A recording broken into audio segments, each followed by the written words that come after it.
প্রশ্ন এসেছে তাওহীদুল উলুহিয়া কাকে বলে। তাওহীদের প্রকারগুলি আমরা জেনেছি, এখন তাওহীদুল উলুহিয়া কাকে বলে। গুরুত্বপূর্ণ একটি প্রকার হলো তাওহীদুল উলুহিয়া। তাওহীদুর রুবুবিয়্যা, আল্লাহ সুবহানাহু ওয়া তাআলাকে রব হিসাবে স্বীকার করা, স্রষ্টা হিসাবে স্বীকার করা, এটা অনেকেই করে।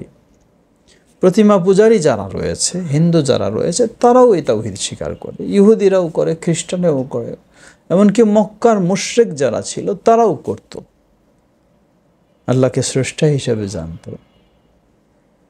কিন্তু সমস্যা দেখা দিল যখন সকলের ইবাদত বন্ধ করে এক আল্লাহর ইবাদতের জন্য বলা হলো। তিনি যখন বললেন কুলু লা ইলাহা ইল্লাল্লাহ তুফলিহু, সব ইবাদত বন্ধ করে শুধু তার করো, তখন এই দ্বন্দ্ব শুরু হলো, মেনে নিতে পারল না। এটাই হলো তাওহীদুল উলুহিয়া ওয়াল ইবাদাহ। আজকেও বর্তমান যুগেও দেখবেন আপনি আল্লাহর বরত্ব, মহত্ব, সব কিছুর বর্ণনা দিবেন, সবাই মেনে নিচ্ছে। কিন্তু যদি বলেন যে জেনে রাখো, তার বরত্ব মহত্ব যেমন মেনে নাও, তার ছাড়া কারো ইবাদত চলবে না, তাকে ছাড়া কারো জন্য সেজদা চলবে না। চরমপন্থী পীর পূজারীরা যারা পীরকে সেজদা দেয় তারা মেনে নেবে না। আরেকপন্থী কবর পূজারীরা যারা কবরে সেজদা দেয় তারা মেনে নেবে না। আরেকপন্থী যারা তাদের ওলি, তথাকথিত ওলিদের কাছে আবেদন নিবেদন পেশ করে, তারা মেনে নেবে না। কারণ এটি তাওহীদের ক্ষেত্রে উলুহিয়া, আল্লাহকে ইলাহ মাবুদ হিসাবে মানার ক্ষেত্রে তারা এখানে মানতে রাজি না। এটাই হলো আসল বিষয়। নবী রাসূলগণ সকলের মাঝে তাদের কওমের সাথে যে দ্বন্দ্ব ছিল, এটাই ছিল মূল বিষয়। এই জন্য আল্লাহ বলেন ওয়াকাদা রাব্বুকা আল্লা তা'বুদু ইল্লা ইয়াহ, তোমার রবের নির্দেশ, সিদ্ধান্ত হলো আল্লা তা'বুদু, তোমরা কারো ইবাদত করো না, ইল্লা ইয়াহ, শুধু ইবাদত তার জন্য। এটাই তাওহীদুল উলুহিয়া।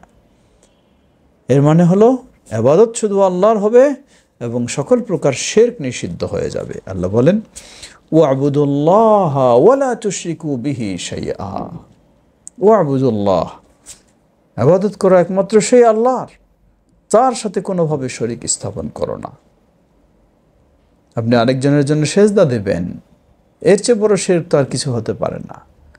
আরেকজনকে খুশি করার জন্য সেখানে কোরবানি করবেন, এর চেয়ে বড় শিরক হতে পারে না। আল্লাহ সুবহানাহু ওয়া তাআলা বলেন ইন্নানি আনাল্লাহু লা ইলাহা ইল্লা আনা ফা'বুদুনি ওয়া আকিমিস সালাতা লিযিকরি। ইন্নানি আনাল্লাহ, জেনে রাখো আমি তো সেই আল্লাহ, লা ইলাহা ইল্লা আনা, আমি ব্যতীত কোনো মাবুদ নেই, ফা'বুদনি, শুধু আমারই ইবাদত করো, ওয়া আকিমিস সালাতা লিযিকরি, এবং আমার স্মরণের জন্য তুমি সালাত কায়েম করো। আল্লাহ রাসূল সাল্লাল্লাহু আলাইহি ওয়াসাল্লাম এ কথাই বলেছিলেন। আজকে আমরা একজন অমুসলিম ইসলামে প্রবেশ করতে হলে এই তাওহীদের স্বীকৃতি দিয়েই তাকে ইসলামে প্রবেশ করতে হয়। বলতে হয় আশহাদু আল্লা ইলাহা ইল্লাল্লাহ ওয়াহদাহু লা শারীকা লাহ, এটাই তাওহীদুল উলুহিয়া। একজন হিন্দু